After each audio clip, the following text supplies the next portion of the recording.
How much probability do you assign to the simulation argument, and what's your confidence interval for it? I mean, I'm sure it has to be something like that. I wouldn't call it a simulation anymore because since it has been like vulgarized. Yep. It's kind of like, yoga. Once that's popularized, it also becomes, vulgarized.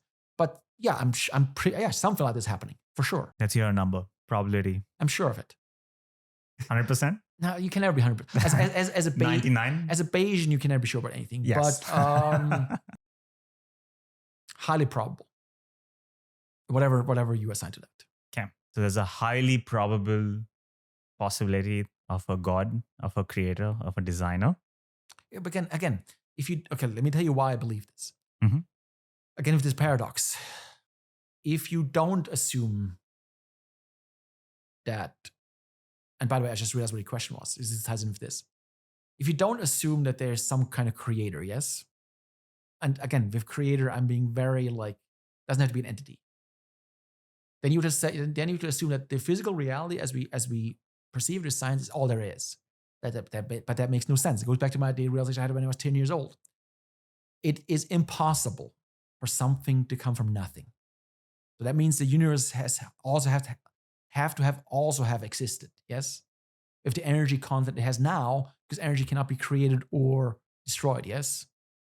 Have you heard of this concept of cellular automata? Of course, yes. So, but which is the idea that smaller things can come together and create complexity out of nowhere. I understand that, but if you transcribe the history of the universe into binary digits, bits, in a time scale, at some point there's a 0, and some point it turns into a 1.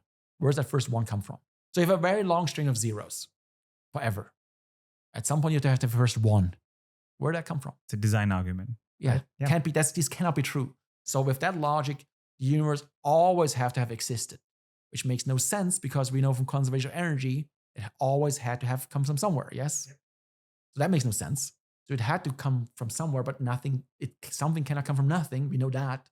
So this can't all be true. So there must be something else going on. So my argument is not God or anything like that. My argument is something else is going on that we don't understand. Now, a couple things that you raised. Interestingly enough, and again, I don't want to make this religious, but if you look at Christianity, it starts with let there be light, yes? Mm-hmm. And the interesting thing is that seems to be the case. So for instance, a mid-precision is you are stardust. Yes, you're star stuff. You came out of stars, which is true. So the elements in you are created, the ones that are not hydrogen, were created in stars. And the more advanced ones in supernova. That's correct. But where did that come from? Ultimately, you are condensed light. So in the very, very early universe, that's where my physics background comes back in. In the very, very early universe, it's full of very high energy dense gamma rays. They collided. They created first particles, as you said, gluons and other ones. Yep. Light.